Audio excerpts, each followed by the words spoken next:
जाति हमारी जगत गुरु, परमेश्वर है पंथ। दास गरीब लिखत पड़े, मेरा नाम निरंजन कंत।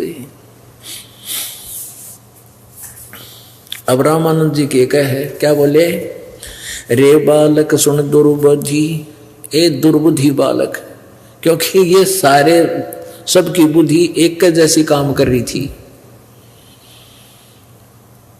अब सभी परमात्मा को निराकार मानते थे, और विष्णु जी का उपासक रामानंद जी वो भी कहता है, रे मूर्ख, परमेश्वर कहता है कि तू अपने आप को भगवान कहता है, तेरा शरीर दिख है, तू तो साकार खड़ा है। विष्णु जी की मूर्ति रख है और फिर भी भगवान को कहता हो तो निराकार है, दिखाई थोड़ा देता है। रे बालक सुन दुर्बुद्धि, घटमट तन आकार, दास गरीब दर्द लगा हो बोले सिरजनहार।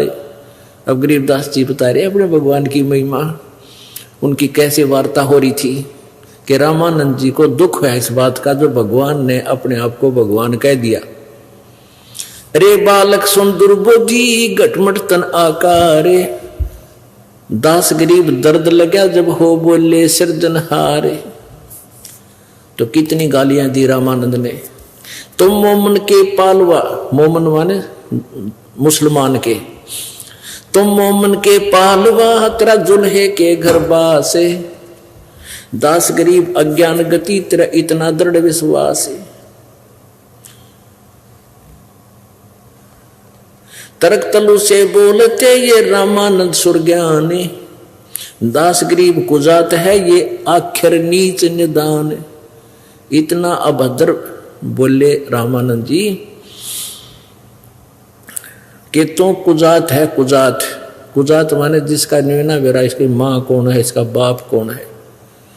कहते हैं तो नीच है ना, इसलिए भगवान कहता अपने आप को कुजात, तेरे माँ का बेरा ना, तेरे बाप का बेरा ना, तो एक मुसलमान के घर में, मोमन के घर तेरा तू पाला गया, जुलाहे के घर में, और भगवान का अपने आप ने।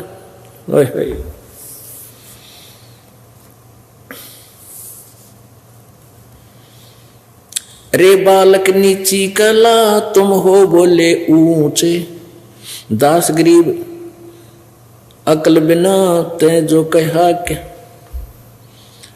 रे बालक सुन, रे बालक नीची कला, तुम हो बोले ऊंचे, दास गरीब पलक घड़ी खबर नहीं दम कूच। अब क्या कहते हैं परमात्मा, जब सारी ये गाली दे ली उनके गुरुजी ने, तब परमात्मा खुश होकर, यानी जैसे बालक ने टीचर माँ बाप धमकाते हैं, नाराज नहीं होते बालक, ऐसे कति अंदर से खुश होकर गुरुजी गाल दे रहे हैं, वो आगे से खुश है, यानी दुख नहीं मान रहा अंदर अंदर से।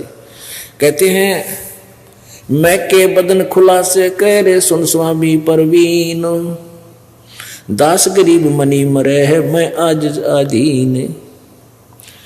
मैं अवगत गत से परे और चार वेद से दूर, दास गरीब दसों दशा में सकल सिंध भरपूर। मैं तेरे इन वेदों से पार हूं, मेरे बारे में वेद महिमा तो गाते हैं लेकिन मेरे पाने की विधि तेरे वेदों में नहीं है।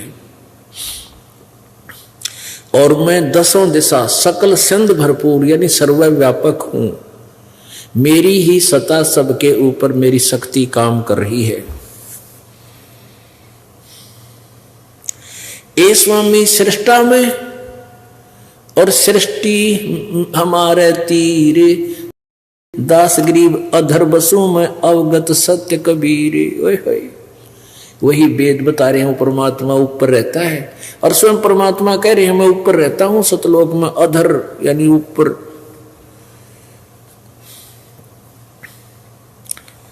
ए स्वामी सृष्टा में, अब 5 वर्ष का बालक ये बात बोल रहे, और वो मैं ऋषि पाक रहा 104 साल का। जब परमात्मा 5 वर्ष की लीला में शरीर दिखा रहे थे तो रामानंद जी 104 वर्ष के बूढ़े हो रहे थे, और 104 वर्ष में तो उसने अपने आप को भगवान मान लिया था, सारी दुनिया उनका समर्थन कर रही, सब उनको प्रणाम करे कि ये तो महर्षि से बड़े महर्षि। और वो 5 वर्ष का बालक ये बोल रहा है कि ए स्वामी सृष्टा में, सृष्टा माने सारी सृष्टि का रचनहार, और सृष्टि मेरे तीर, ये पूरे सभी ब्रह्मांड मेरे ही आधार हैं। और दास गरीब अधर बसू, ऊपर रहता हूं, अवगत सत्य कबीर। ओए होए, मेरे बारे में कोई नहीं जानता, जैसे किसी जिसकी गति को कोई नहीं जानता, वो मैं ऊपर रहता हूं और मैं सत कबीर हूं।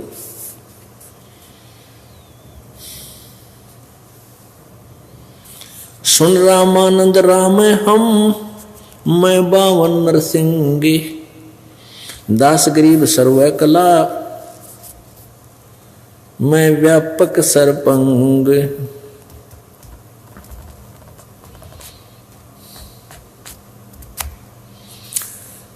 सुन रामानंद राम मैं, और मैं 52 नरसिंह, वो 52 बनकर में आया था विष्णु को, तो वैसे मैं तो दे रखा है।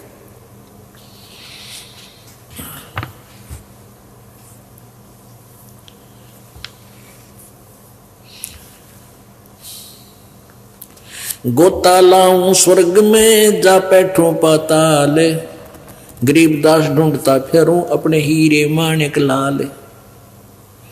इस दरिया कंकर बहुत, लाल कहीं कहीं ठावे, गरीबदास माणिक चुगे हम मुर्दीवा नाम।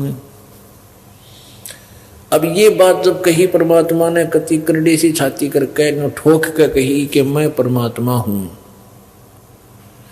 अब बुद्धिमान व्यक्ति बहुत कुछ हिसाब ला लिया करते हैं, क्योंकि रामानंद जी बाल ब्रह्मचारी था और बचपन से ही परमात्मा के लिए घर त्याग दिया था। जिनको भगवान चाहिए वो बकवाद ना करा करें। फिर 104 साल की आयु होली, भगवान का कह का पता नहीं था उसने, उसका कुछ डर पड़ा। भाई 5 वर्ष का बालक इनका कॉन्फिडेंस से कहता है कि मैं ऊपर रहता हूं और इन 4 वेदों से भी मैं आगे हूं, सारी सृष्टि का रचनहार मैं हूं। तो कुछ सोचने पे विवश हुआ, कहने लगा बच्चा थोड़ी देर से डट जा, तेरे फिर बात करूंगा, मैं अपना नित्य नियम कर लूँ। वो प्रतिदिन की क्रिया में कर्मकांड करता था, एक काल्पनिक विष्णु जी की मूर्ति बनाता था। जैसे कर्मकांड में कैसे करते हैं, मूर्ति पत्थर की या पीतल की मूर्ति हो भगवान विष्णु की, ठाकुर जी की, और उसका श्रृंगार कराया करें सारा। पुराने कपड़े उतार देंगे, धोती कुर्ता कपड़ा छोटे छोटे वाले कितने, और ऊपर मुकुट, एक मणिये की कंठी माला। तो पहले कपड़े उतार देते हैं पहले दिन वाले, और नए कपड़े और ताजे पानी से नहा के, और उसके ऊपर सब कपड़े वगैरह पहना के, तिलक ला के और माला परा के मुकुट रख दिया करते हैं। तो उस दिन की वो पूजा बन गई कर्मकांड से। उस दिन रामानंद जी अपनी काल्पनिक मूर्ति रखता था, आगे कोई मूर्ति नहीं थी पत्थर वगैरह की, कल्पना करता था। और कल्पना का ऐसा अभ्यास हो गया था जैसे चलचित्र चलता है उसका, ऐसे मूर्ति को नहा रहा है, कपड़े पुराने उतार दिए, धोती बांध दी, कुर्ता डाल दिया, तिलक लगा दिया, मुकुट रख दिया भगवान विष्णु जी की काल्पनिक मूर्ति पे, लेकिन कंठी डालनी भूल गया, माला, वह एक मणिये तुलसी के मणिये की। अब माला ना डाले तो पूजा खंडित, उस दिन की पूजा नहीं मानी जाती। और मुकुट रखने के बाद मुकुट नहीं उतार सकते उस दिन, मुकुट उतार दिया, पूजा खंडित। अब रामानंद जी ने सोचा आज तो माला डालनी भूल गया और मुकुट उतारा नहीं जा सकता अब।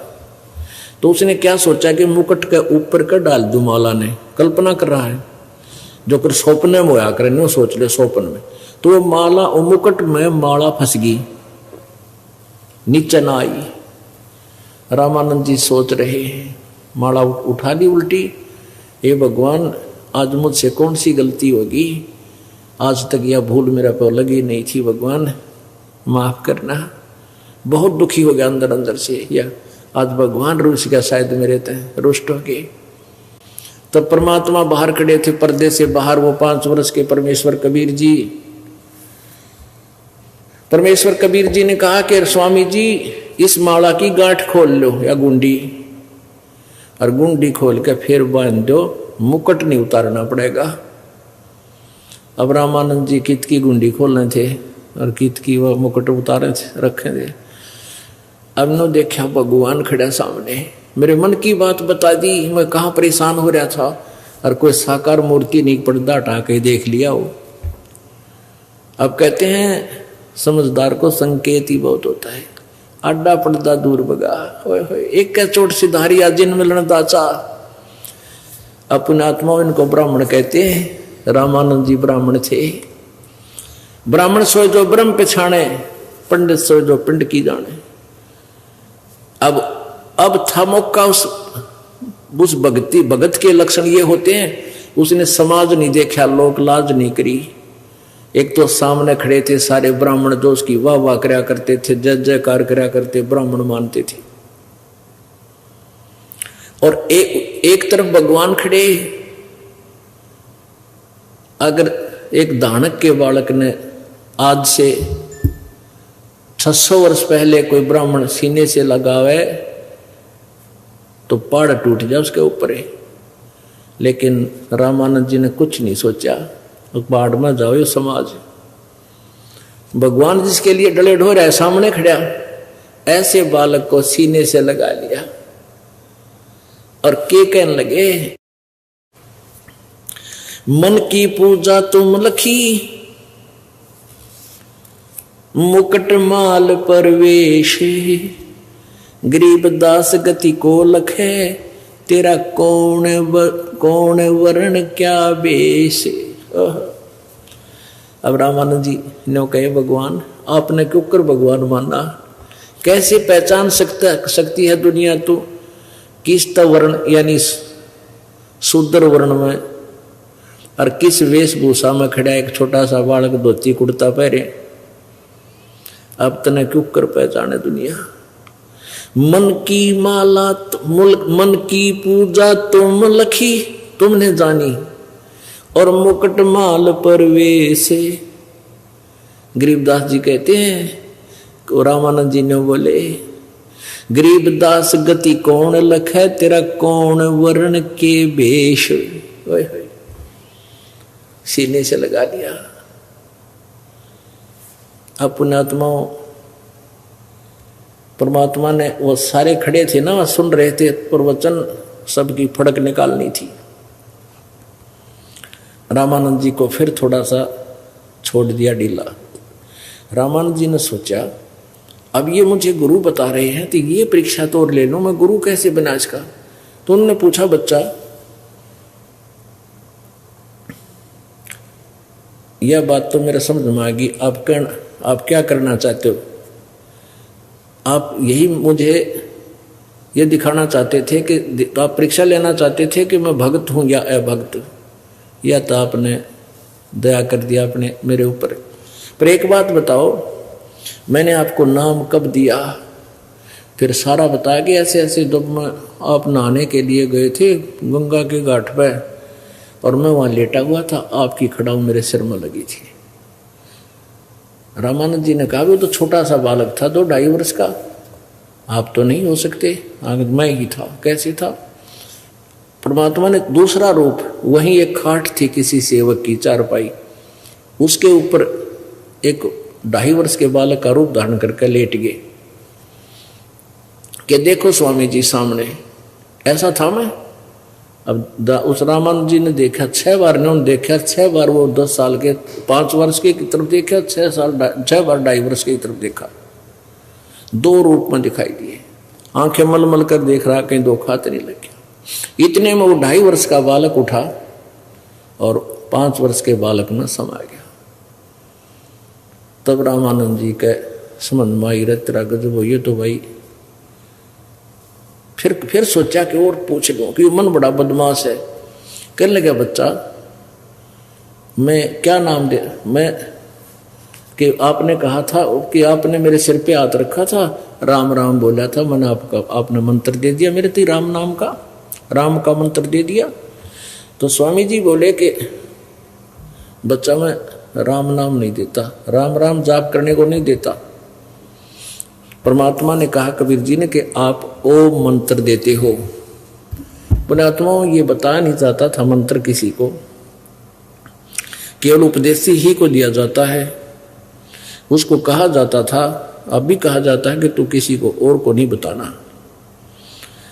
राम राम तो उनका कोड वर्ड था, असली मंत्र ओम था। जैसे हम सत्साहिब तो कोड वर्ड है, असली मंत्र हमारा वो सतनाम और सारनाम ये अलग है। तो जब उन्होंने बता दिया ना ओम नाम है, वो तरह का जब तब कहने लगा बच्चा मैं एक कंठी भी देता हूं गले में डालने के लिए, वो कंठी है तेरे पास? वह नीचे से निकाल के देखा थी, यार ये गुरुजी आपने दी थी वहां। और जान गया वह किसकी कंठी है, तो बात और है। ने बोला बच्चा एक बार एकांत में बैठेंगे। चलो स्वामी जी गंगा के किनारे बैठ के फिर चर्चा करते हैं।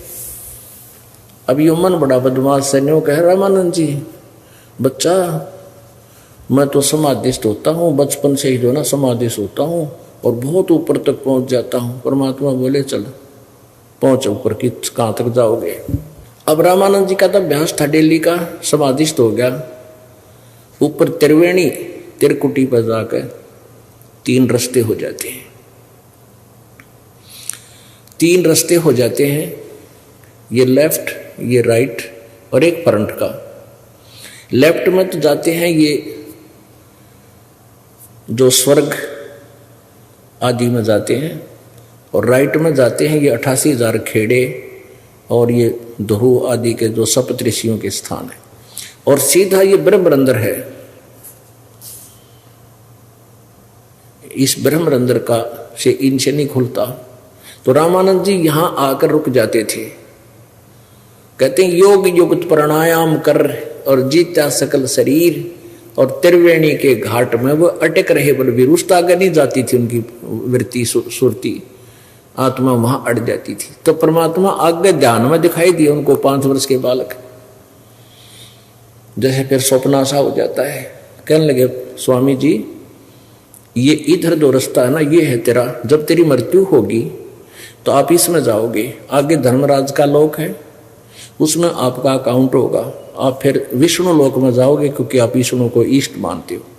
वहां अपने पुण्यों को समाप्त करके फिर 84 लाख में वापस आओगे। और ये सीधा जो रास्ता है ये है ऊपर सतलोक जाने का, ब्रह्मलोक जाने का। ये तुम्हारे मंत्र से नहीं खुल सकता। जो परमात्मा ने कहा मैं सतनाम सुमन करता हूं इससे खुलेगा, परमात्मा ने मन मन में श्वास से सुमन किया, वो खुल गया। अका जाए मेरे साथ। फिर 11वां द्वार पार करके ये 10वां द्वार खुल गया। फिर 11वां द्वार खोल के परब्रह्म के लोक में प्रवेश किया। फिर 12वां द्वार पार करके भवन गुफा पार करके सतलोक में गई। वहां क्या देखा कि परमात्मा कबीर जी सतपुरुष रूप में, अन्य रूप में, तेजो में, जिसके एक रोमकूप में करोड़ सूर्य करोड़ चंद्रमा मिला दे, इतना तेज है उस परमेश्वर के शरीर का। और बहुत बड़े सफेद गुम्मट के अंदर एक मुकुट, सफेद मुकुट धारण करके परमात्मा विराजमान है। तो नीचे जो कबीर जी 5 वर्ष के बालक जब साथ गए रामानंद के ऊपर, वहां से चवर उठा के अपने उस परमात्मा पर करने लगे। रामानंद जी ने सोचा कि ये है वो पूर्ण परमात्मा, परम अक्षर ब्रह्म, जो तख्त पर बैठा है, गद्दी पर बैठा है, सिंहासन पर विराजमान है। और कबीर जी यहाँ का कोई देव होगा। इतने में ओरिजिनल शरीर खड़ा हुआ, परमेश्वर खड़े हुए, और कबीर जी 5 वर्ष के बालक पूरे अनंत ब्रह्मांडों के कंट्रोलर के सिंहासन पर विराजमान हुए। और वो शरीर जो ओरिजिनल शरीर था, जो मालिक का रूप में थे परमात्मा, वो चंवर करने लगे 5 साल के बालक पे। रामानंद जी सोच ही रहा था ये कैसी अटपटी बात भाई, भगवान खड़े हो गए, इस बालक को बैठा दिया। उसी समय वो तेजो में शरीर उस 5 वर्ष के बालक कबीर जी में समा गए, और चंवर अपने आप घूम रहा ऊपर। तब परमात्मा ने कहा चल रामानंद जी नीचे जा। रामानंद जी की सुरती वापस आई, आत्मा वापस आई, शरीर से सामने सचेत हुआ, परमात्मा उसी रूप में सामने विराजमान है। 104 साल का वो अंडी पाक रहा था, वो विद्वान बना फिर था, चरण पकड़ दिए भगवान की, रोआ बुरी तरह बालक की तरह। ओए होए।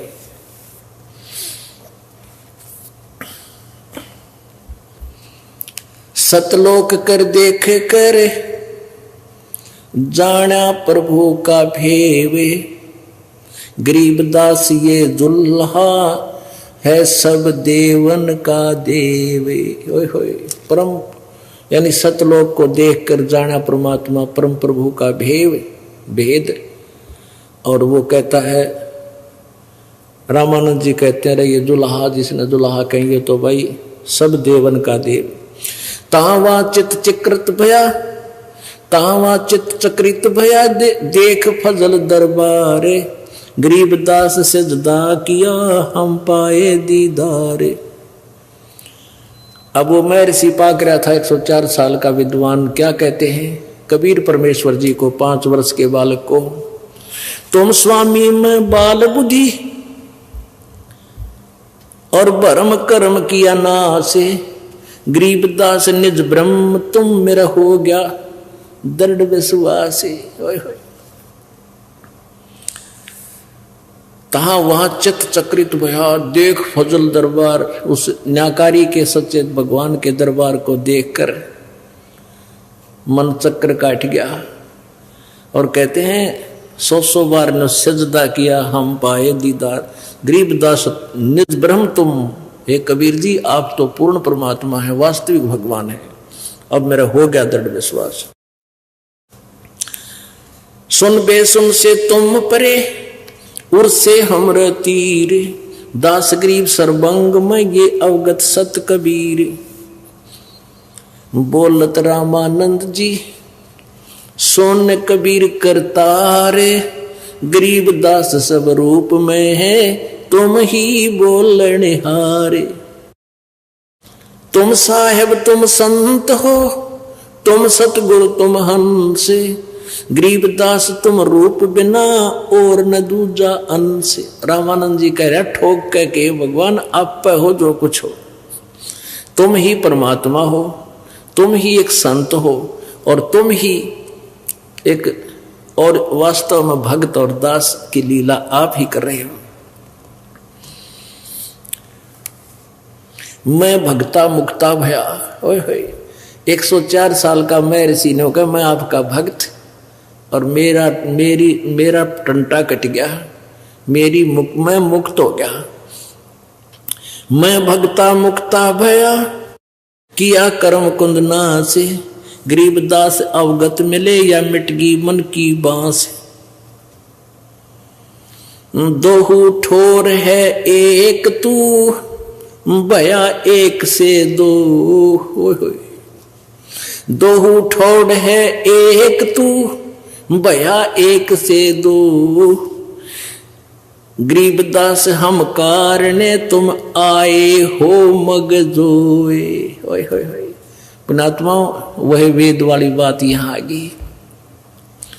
वेद प्रमाण दे रहे हैं, ऋग्वेद मंडल नंबर 9 सूक्त नंबर 86 मंत्र नंबर 26-27 और ऋग्वेद मंडल नंबर 9 सूक्त नंबर 82 का 1, 2, 3। ऋग्वेद मंडल नंबर 9 सूक्त नंबर 20 का मंत्र 1। इसमें स्पष्ट है कि वो परमात्मा वहां से गति करके आता है, अपनी श्रेष्ठ आत्माओं को मिलता है, उनको ज्ञान देने के उद्देश्य से वो परमात्मा वहां आता है। आज अब क्या करे रामानंद जी, दोहू ठोड़ है एक तू, भया एक से दो। ऊपर भी आप ही हो मालिक और मेरे सामने भी आप ही बैठे हो, और हमारे लिए आप इतना लंबा सफर तय करके वहां से चलकर गति कर कर आए हो। दोहू ठोड़ है एक तू, भया एक से दो। गरीबदास हम कारणे तुम आए हो मगजोए। बोलो सतगुरुदेव जय। परमपिता परमात्मा पूर्ण ब्रह्म सारी सृष्टि के रचनहार कबीर साहब, कबीर जी, ये वही परमात्मा है जो काशी शहर में सन 1398 में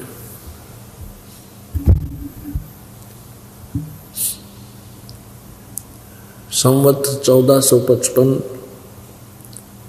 ज्येष्ठ उतरते की पूर्णमासी को सुबह ब्रह्म मुहूर्त के अंदर एक लहर तारा नामक तालाब के अंदर विकसित कमल के फूल पर शिशु रूप धारण किया था। इनको फिर नीरू नीमा नाम के एक जुलाहा पति पत्नी उठा ले गए थे। वो निसंतान थे।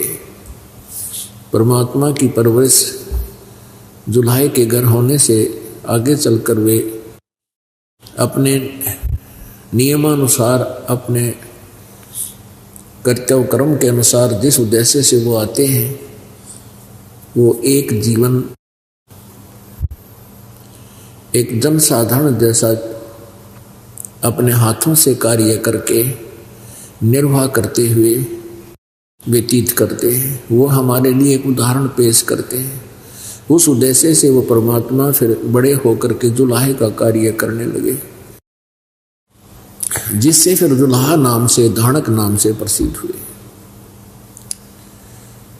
ऋग्वेद मंडल नंबर 1 सूक्त नंबर 31 और मंत्र नंबर 17 में ये स्पष्ट किया हुआ है कि वो परमात्मा सशरीर है, मनुष्य की तरह, मनुष्य जैसा है, और यहाँ अपना अन्य रूप धारण करके एक मनुष्य की तरह कार्य करके अपना जीवन निर्वाह करता है। तो वही लीला परमात्मा ने पहले की हुई थी, जो आज वेदों ने उसको सेकंड किया, वेदों ने आज उसका समर्थन किया। तो इससे सिद्ध है कि Kabir is God, Kabir is complete God. परमेश्वर कबीर जी पूर्ण परमात्मा है, कंप्लीट गॉड। अब गॉड तो अन्य भी हैं, जैसे ब्रह्मा जी गॉड माने स्वामी, प्रभु। जैसे ब्रह्मा विष्णु महेश जी एक ब्रह्मांड में एक एक विभाग के गॉड हैं, प्रभु हैं, स्वामी हैं। रजगुण विभाग के ब्रह्मा जी, सतगुण विभाग के विष्णु जी, तमगुण विभाग के शिव जी, ये भी गॉड है, लेकिन ये कंप्लीट गॉड नहीं है। इनका पिताजी जो है ब्रह्म, ये 21 ब्रह्मांड का गॉड है, 21 ब्रह्मांड का स्वामी है। ये भी कंप्लीट गॉड नहीं है, पूर्ण परमात्मा नहीं है, पूर्ण ब्रह्म नहीं है। फिर अक्षर पुरुष जिसको परब्रह्म कहते हैं, ये 7 संख ब्रह्मांड का गॉड है, स्वामी है। ये भी कंप्लीट गॉड नहीं है, ये भी पूर्ण परमात्मा नहीं है। परम अक्षर ब्रह्म अर्थात कबीर जी, ये वही परमात्मा है जो सतलोक से चलकर यहाँ काल के लोक में, काशी शहर में एक तालाब में विकसित कमल के फूल पर आकर के शिशु रूप धारण किया था। ये असंख्य ब्रह्मांडों के गॉड हैं, ये कंप्लीट गॉड है और ऑल कंट्रोलर है। ये हम सबके पिता हैं, ये हमारे मालिक हैं, हम इनकी आत्मा हैं, हम इसकी बच्चे हैं। हमारे को यहाँ महादुखी देखकर परमात्मा स्वयं ही आते हैं और हमें चेष्टा करते हैं कि तुम गंदे लोक में फंसे पड़े हो, ये गलत स्थान है, तुम अपने निज स्थान को याद करो। लेकिन हम काल के प्रभाव से, और बहुत असंख्य जन्म हो गए हम यही घिसे पिटे इस काल के लोक में इस प्रोसीजर को अपनाए हुए हैं। हमारी आस्था, हमारी वृत्ति इसी में समा चुकी है, इसमें बहुत बुरी तरह जकड़ी जा चुकी है। परमेश्वर आकर के रह रहकर हमें ज्ञान सुनाते हैं, और जो पुण्यात्मा परमेश्वर पर विश्वास कर लेती है उनको सतलोक ले जाते हैं। अमर करूं सतलोक पठाऊं, ताते बंदी छोड़ कहाऊं। बंदी छोड़ हमारा नामम, अजर अमर है अस्थिर ठामम। हमारा बंदी छोड़ नाम है, बंदी छोड़ हमारी उपमात्मक नाम है, और हमारा स्थान अजर अमर है, सतलोक है, शाश्वत स्थान है। 16 शंख पर हमरा तकिया गगन मंडल के जिंदा, हुक्म हिसाबी हम चल आए हे काटन यम का फंदा।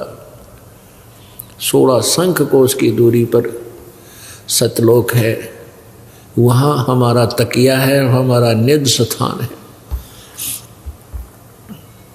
और हम यहाँ काल के लोक में आप जी के कर्मों के बंधन को काटने के लिए आए हैं। इसलिए अमर करूं, यानी जन्म मरण से सदा के लिए पीछा छुटवा दूं, अमर करूं सतलोक पठाऊं, इसलिए मैं बंदी छोड़ कहा। यानी कर्मों के बंधन को परमेश्वर कबीर जी ही काट सकते हैं, इसलिए वो कहते हैं, इसलिए मुझे मैं बंदी छोड़ कहलाता हूं। पृथ्वी पर किसी के आगे पीछे कभी भी बंदी छोड़ नहीं लगा। एक समय हमने एक गुरुद्वारा देखा जिसमें लिखा था बंदी छोड़ गुरुद्वारा। वो गुरु गोविंद सिंह जी के बारे में लिखा हुआ था कि उसने कुछ राजाओं को, जो किसी एक राजा ने बंद कर रखे थे, उनके साथ झगड़ा करके उनको छुटवा दिया था। तो ऐसे ये अलग टाइप के बंदी छोड़िए, तो बंदी यानी कैदियों को छुटवा दिया, और ये काल के लोग से छुटवाएंगे, ये वो बंदी छोड़े। तो इसलिए थोड़ा डिफरेंशिएट करना पड़ता है।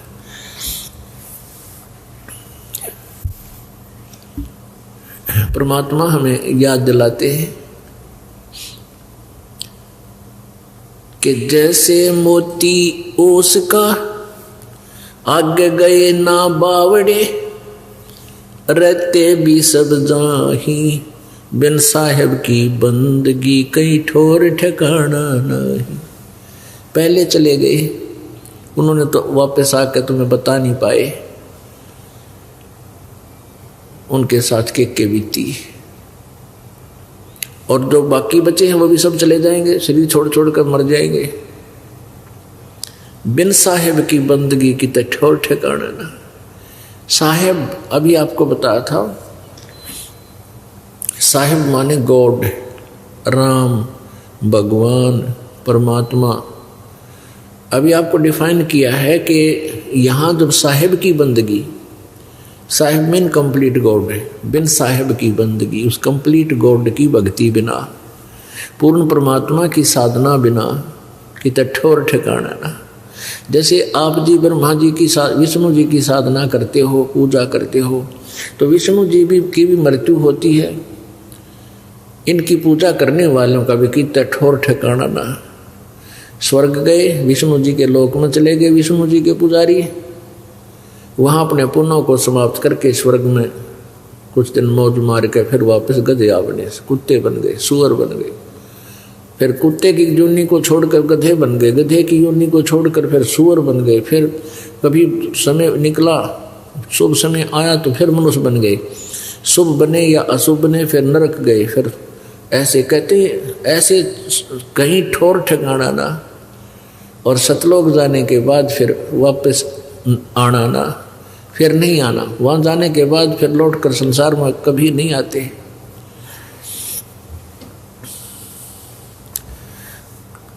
गीता जी, श्रीमद् भगवत गीता अध्याय नंबर 15 के श्लोक नंबर 1 से 4 में और 16-17 में इस संसार की परिभाषा बताई गई है। और ब्रह्म, सर्वब्रह्म, सर्वपुरुष कहो, अक्षर पुरुष, अक्षर ब्रह्म कहो, और परम अक्षर ब्रह्म या पूर्ण ब्रह्म कहो, कंप्लीट गॉड कहो, इन सब का विस्तृत यानी कोड वर्डों में संक्षिप्त ज्ञान है। और विस्तृत ये दास बताएगा, क्योंकि कोड वर्डों को, सांकेतिक शब्दों को तत्वदर्शी संत ही विस्तार से बता सकता है। तो वो कृपा इस दास पर परमेश्वर कबीर जी ने, मेरे गुरुदेव जी ने वह कर दी, जो सदग्रंथों के गुढ़ रहस्य को विस्तार से ये दास आपके समक्ष रह कर बताता रहता है। तो इसमें तीन परमात्मा ब्रह्म, अक्षर ब्रह्म, परम अक्षर ब्रह्म, यानी क्षर पुरुष, अक्षर पुरुष, परम अक्षर पुरुष, इनकी विस्तृत जानकारी है। अब जैसे कोई ब्रह्म की पूजा करता है, ब्रह्म की भी मृत्यु है। गीता जी अध्याय नंबर 4 के श्लोक नंबर 5 और 9 में गीता ज्ञानदाता ब्रह्म श्री कृष्ण जी में प्रवेश करके कहता है ये काल कि अर्जुन तेरे और मेरे बहुत जन्म हो चुके, तू नहीं जानता। अध्याय नंबर 2 के श्लोक नंबर 12 में यही व्याख्या की है। गीता जी अध्याय नंबर 2 के श्लोक नंबर 17 में कहा है कि अविनाशी तो उसको जान जिसको मारने में कोई सक्षम नहीं है और जिसने सारे ब्रह्मांडों की रचना की है। गीता जी अध्याय नंबर 15 के श्लोक नंबर 1 से 4 में यह वर्णन दिया है कि जब तत्वदर्शी संत तुझे मिल जावे, उसकी पहचान भी बताई है कि उल्टे लटके हुए संसार रूपी वृक्ष के सभी पार्ट्स ऑफ द ट्री, सभी वृक्ष के सभी विभाग, यानी जड़ रूप कौन परमात्मा है, तना रूप कौन प्रभु है, और मोटी डार रूपी कौन भगवान है, और तीनों शाखा रूपी कौन देव हैं, और पात रूप क्या चीज़ है।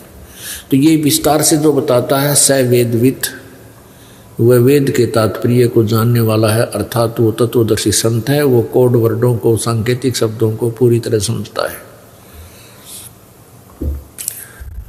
उसके पश्चात उस परम पद परमेश्वर, उसके पश्चात यानी तत्वदर्शी संत मिल जाए, उससे प्राप्त ज्ञान के आधार से उस परमेश्वर के उस परम पद की खोज करनी चाहिए, जहां जाने के बाद प्राणी कभी लौटकर संसार में नहीं आते। और जिसने सारे ब्रह्मांडों की रचना की है, जो कंप्लीट गॉड है।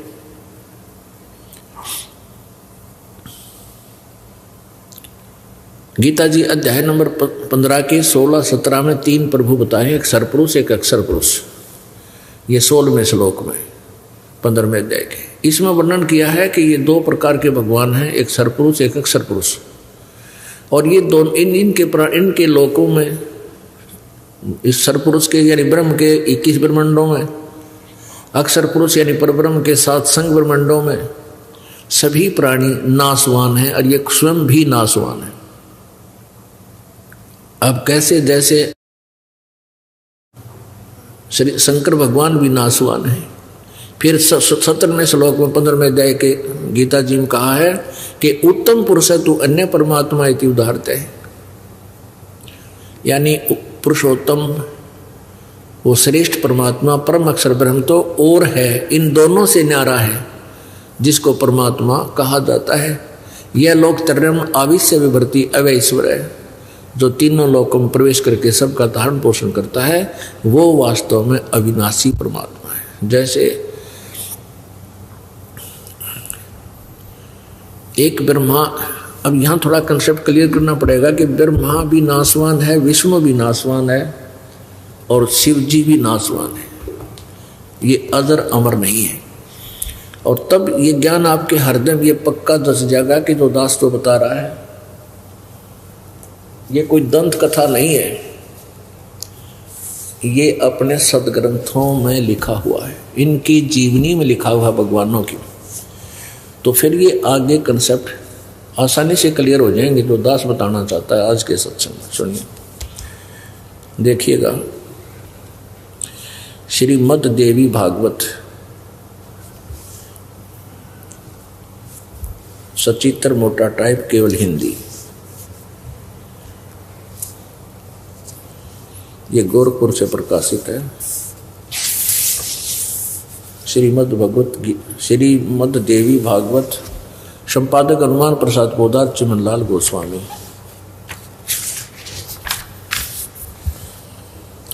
प्रकाशक एवं मुद्रक हैं गीता प्रेस गोरखपुर, गोविंद भवन कार्यालय,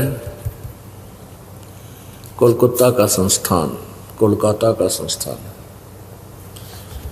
इसके 123 पृष्ठ पर देखेंगे। तीसरा स्कंद, संक्षिप्त देवी भागवत, तीसरा स्कंद, 123 नंबर पृष्ठ पर। अब यहां देखिएगा, भगवान विष्णु जी अपनी माता दुर्गा की स्तुति कर रहे हैं। तुम शुद्ध स्वरूपा हो, ये सारा संसार तुम्ही से उद्भासित हो रहा है। मैं ब्रह्मा और शंकर हम सभी तुम्हारी कृपा से विद्यमान है। हमारा, विष्णु जी कह रहे हैं, हमारा आविर्भाव माने जन्म और तिरोभाव माने मृत्यु हुआ करता है। हमारा तो जन्म और मृत्यु होता है, केवल तुम ही नित्य हो, जगत जननी हो, प्रकृति और सनातनी देवी हो। सिद्ध हो गया ब्रह्मा विष्णु महेश नासवान है। शंकर भगवान बोले, देवी यदि महाभाग विष्णु तुम ही से प्रकट हुए हैं तो उनके बाद उत्पन्न होने वाले ब्रह्मा भी तुम्हारे ही बालक हुए। फिर मैं तमोगुणी लीला करने वाला शंकर क्या तुम्हारी संतान नहीं हुआ? अर्थात मुझे भी उत्पन्न करने वाली तुम ही हो शिवे। संपूर्ण संसार की सृष्टि करने में तुम बड़ी चतुर हो।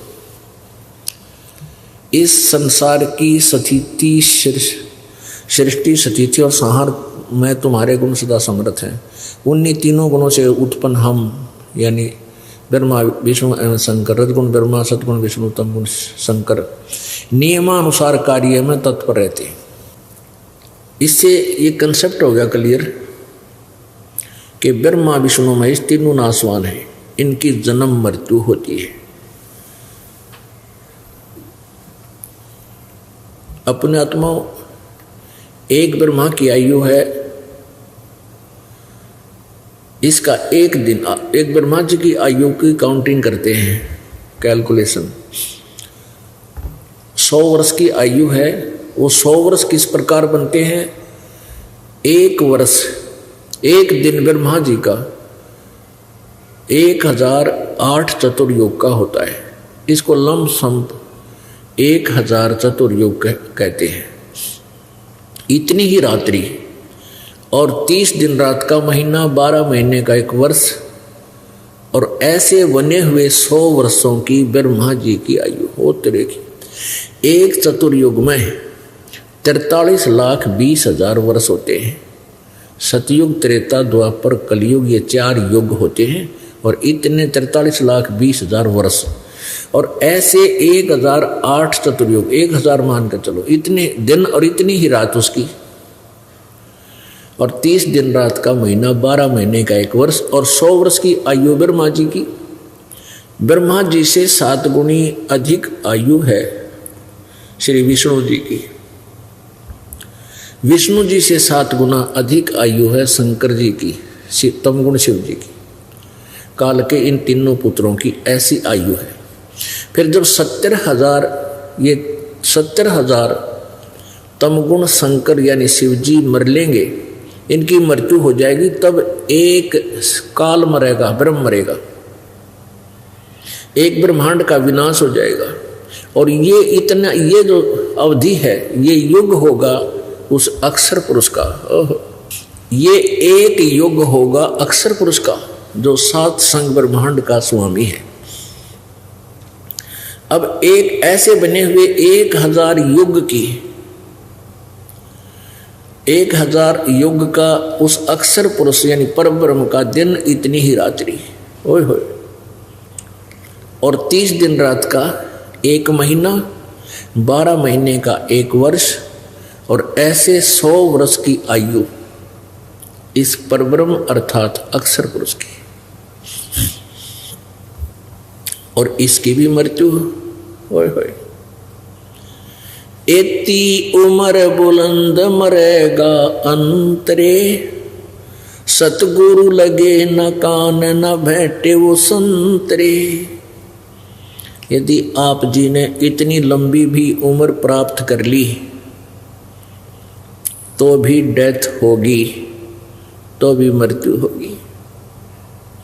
तो इससे इसलिए कहा है कि वो स्थान और वो साधना तत्वदर्शी संत बतावेंगे, और वो संत ना मिलने के कारण यदि तूने इतनी यहाँ की साधनाएं कर ली, ओम की, ब्रह्म की, और जिससे इतनी लंबी आयु भी प्राप्त कर ली तो अब इतनी मृत्यु होगी फिर 84 लाख योनियों में, पशु पक्षी की योनियों में वे धक्के फिर खाने। तो यहां जो बताना चाहा है कि गीता जी अध्याय नंबर 15 के श्लोक नंबर 4 में जो कहा है कि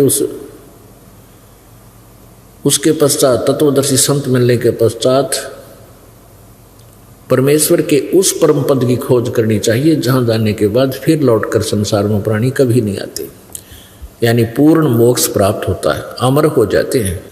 तो वो अमर परमात्मा स्वयं कबीर जी हैं, जो इस कलियुग के अंदर एक दुल्हे की भूमिका करके 120 वर्ष तक एक जनसाधारण का जैसी क्रियाएं और एक तत्वदर्शी संत की भूमिका और एक अच्छे सुयोग्य शिष्य की भूमिका भी वही करके चले गए। हमारे लिए उदाहरण छोड़ के गए कि आप जी ने परमात्मा पाने के लिए इस तरह अपनी जो है जीवन शैली बनानी पड़ेगी। तो परमात्मा हमें क्या बताते थे, आगे गए ना बावड़े ये रहते भी सब जान, बिन साहेब की बंदगी कई ठोर ठिकाना ना, जैसे मोती ओस का ऐसी तेरी आवे, कहें कबीर करो बंदगी भाई बहुर ना ऐसा दावे। ये मानव शरीर एक दाव लगता है भक्ति करने का, ना तो कुत्ते गधे सुअर अन्य प्राणियों के शरीरों में हम भक्ति नहीं कर सकते, केवल अपना कर्म ही भोगते हैं। तो कहते हैं ये दाव लगे है आपका, बहुर नहीं ऐसा दाव। और फिर और अच्छा दाव, आपका ऐसे समय में जन्म है जो कि मोक्ष समय है, और मानव शरीर ऐसे समय में, और फिर आपका इस सतलोक आश्रम बरवाला इसार में आगमन, ये और भी अच्छा शुभ अवसर है आपका। तो परमात्मा हमें क्या बताया करते थे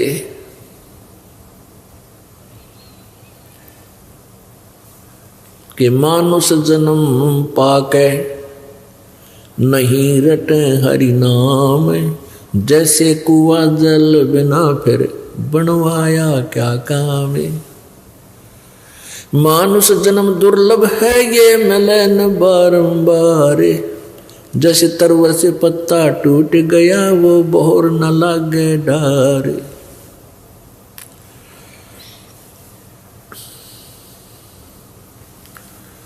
राम रटत कोढ़ी भलो चू चू पड़े जो चाम, यानी सत्य नाम सच्चे नाम की विधिवत साधना करने वाला चाहे कोई महारोगी भी है, और सबसे भयंकर रोग कुष्ठ रोग होता है, उसका सारे शरीर में पीप चलती रहती है। कहते हैं ऐसा भी कोई भक्त हो और उसने नाम ले लिया हो, कहते हैं राम रटत कोढ़ी भलो चू चू पड़े जो चाम, ये सुंदर शरीर किस काम का जा मुक नाही नाम। कबीर राम रटत दारिद्र भलो, यानी कति निर्धन, राम रटत दारिद्र भलो टूटी घर की छान, वो सुंदर महल किस काम के जहां भक्ति नहीं भगवान। परमात्मा कबीर परमेश्वर जी अपनी महिमा आप पर बताने के लिए आते हैं। आप पे आरती, आप पे साजे, आप पे किंगर, आप पे बाजे, आप पे ताल जहाँ जनकारा, आप नचे अब देखे नारा। कह कबीर ऐसी आरती गाऊं, आप मध्य आप समाऊं। आप ही वो दास बनते हैं, आप ही एक तत्वदर्शी संत बनते हैं, और परमात्मा तो वो है ही है, और आप ही एक अच्छे नागरिक की भूमिका करते हैं। वो एक उदाहरण देकर जाते हैं कि जैसे मैंने यहाँ रहने अपना जीवन निर्वाह किया, आप भी इसी तरह रखो। आप इस माया के पीछे घने अंधे मत हो। आप परमात्मा विश्वास रखो, सद्भक्ति करते रहो, जैसे मालिक राखे इसमें अपनी उसकी रजा में राजी रहो। फिर आपके जीवन में सुख देखना कितने होंगे। इस माया से बचने के लिए हमने अपने जो कुरीतियां बढ़ा ली हैं इनको कम करना पड़ेगा। एक तो ब्याह शादी में बकवाद ये बंद करनी पड़ेगी। बेमतलब का दहेज देना एक रिवाज ये बंद करनी पड़ेगी। क्योंकि एक विश्वास रखो कि परमात्मा ने जो बच्चे की किस्मत में लिखा है वही मिलेगा। यदि आप जी अपने बच्चे को पैसे ज़्यादा दे देते हो, को दहेज दे देते हो और उसके आगे भाग्य में है नहीं तो आगे और घर में कोई और नुकसान हो जाएगा। और फिर ससुराल वाले भी घने लालची बन जाएंगे। पता नहीं क्या कष्ट बहन बेटियों को दिए जाते हैं। बहुत जुल्म हो रहा है, ये बंद करना पड़ेगा। परमात्मा ने सबसे पहला दहेज अपनी बेटी को नाम दिला दो, और जब परमात्मा साथ हो जाएगा अपनी पुत्री के, और फिर देखना उसके सुख। परमात्मा की भक्ति करने वाली बेटी देखना जाकर अगले उसमें परिवार में या तो परिवार नाम ले लेगा, और नहीं जब उसको तंग करेंगे तो उनका बक्कल तार देगा परमात्मा। ये सत्य मान लेना। लेकिन अगर बेटी में पूरी श्रद्धा और भगवान की भक्ति है और भाग्य में ना है तो लिख देगा ये वो परमपिता परमात्मा है। तो हम क्यों डले डोएं?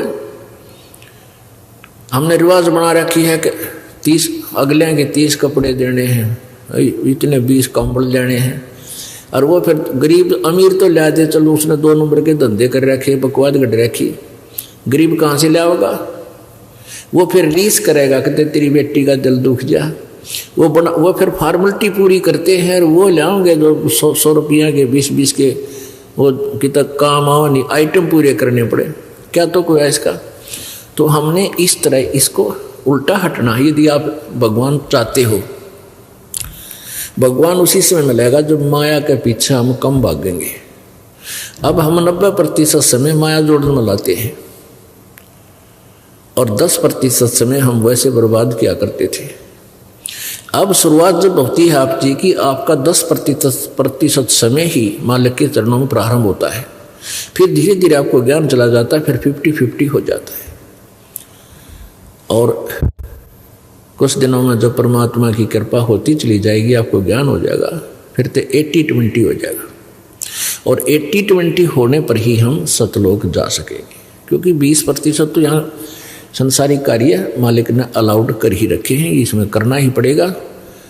इल्ले से रजक होता है, यानी परमात्मा की मदद फिर करता है कोई कारण बना के।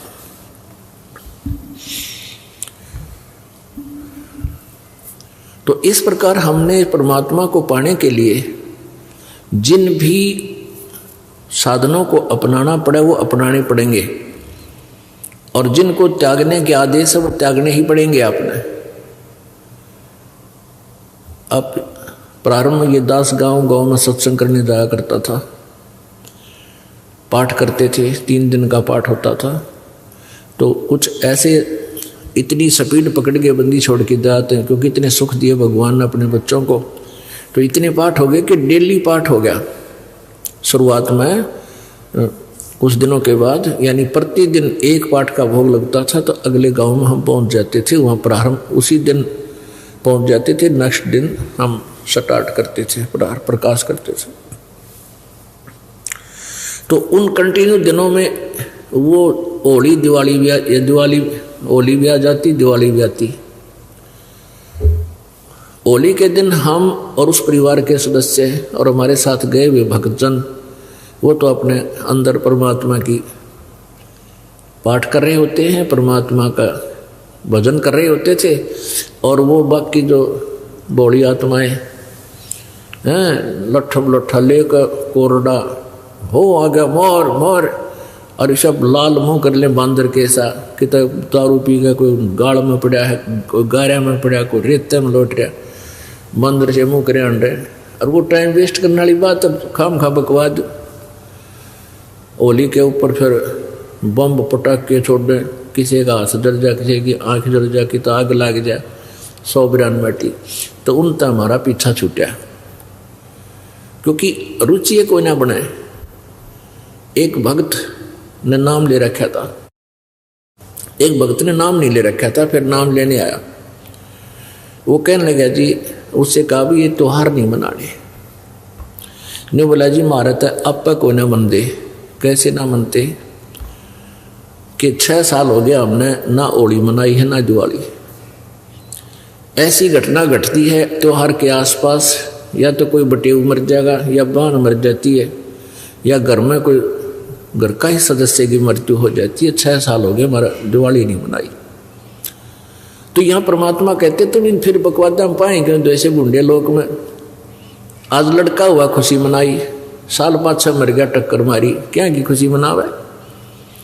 नानक साहब जी कहते थे ना जाने काल की कर डारे किस विध रजा पासावे, और जिना ते सरते मौत खुड़क दी उन्होंने केड़ा हंसावे। एक विवाह की दास्तां पेपर में, न्यूज पेपर में आई थी। डीजे डाजे लाकर सारा, जैसे विवाह से पहले दिन अगले दिन बारात जाती है, खूब बकवाद, बहन बेटियां भी डांस करें। आजकल देख के जुल्म आ गया। हमने तो कभी नहीं देखा था बहन बेटियों को ऐसे सरेआम बकवाद करते हुए, जैसा अब आग लगी वैसे ही नाचा करती। वो भी कोठों के अंदर गुप्त स्थानों पर ना धमका दिया करते उनको। कोई ऐसी वैसी लड़की होती तो आम आदमी खुरका दिया करता था। और आज बाप भी नाचे, माँ भी नाचे, और जवान बेटियां बकवाद करें वहीं सरेआम गली में, तो कैसा जुल्म हो गया। ऐसे वो शाम ने तो डीजे बाजे और सारी बकवाद करें, वो भी पेपर मारी। और अगले दिन वो कलानौर के पास जाकर रोहतक से बारात गई थी।